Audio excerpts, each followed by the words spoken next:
This is Italian city. It's hard not to be inspired.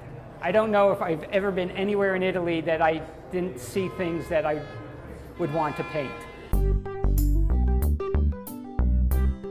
I'm an artist. I show here at the Fishbach Gallery. Also, part-time, I'm a billboard painter around New York City, painting some of the really large wall advertising that you see around Manhattan.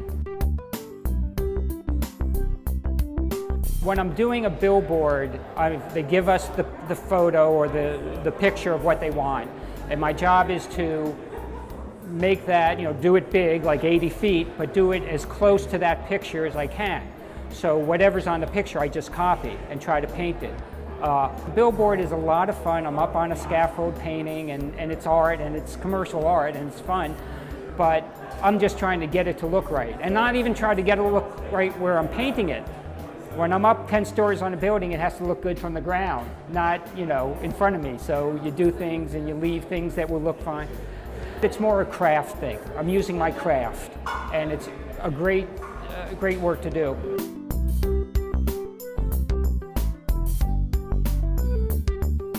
The first time I was in Italy was the early 80s. It just has the most to see. It was the most fun I had in any country, and I just thought it was fantastic. And I went back like 5 years later, and my wife, who also just loves Italy, when we got married and we both discovered we loved Italy, we decided to go to Italy on our honeymoon.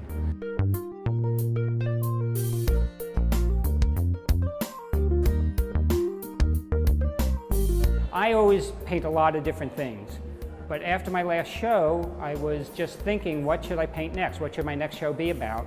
And I've always painted, every show I've had has at least one or two Italy paintings, and they've always gotten a great reception.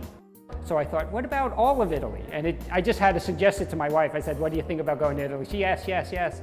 So I thought, that would be a great show if I just did Italy. So I was just sort of planning to, where would I find really good subjects? And it worked out perfectly.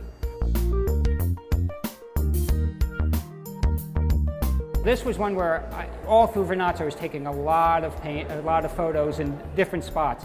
I was here, I probably have 5 or 8 from this spot, and actually some more near there. So I was never sure what painting I would do with Vernazzo. I knew I would, since it's so gorgeous.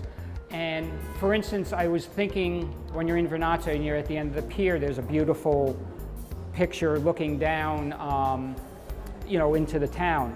But I discovered that's like on every postcard, everybody's done that. So I'm looking, and I'm just sort of looking through my photos, and I decide that's a great view, because you're looking down on it, you get the water, and I just thought that would make a good painting. Porto Venere is famous because Lord Byron, the famous British poet, lived there and would go swimming, and actually that's next to a place called Byron's Grotto. You can see a gray day, and the water was great, and I decided to frame it with this picture from the from inside the church.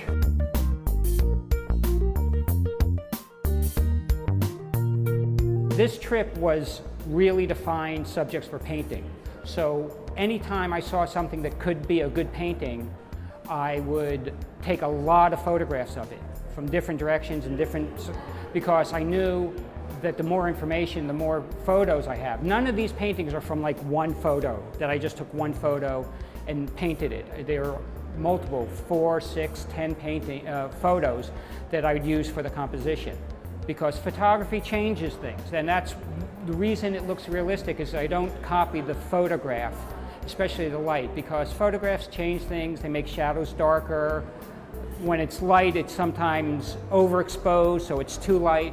So I'm really trying to paint the light you see when you're looking at it, not the light that you see in a photograph.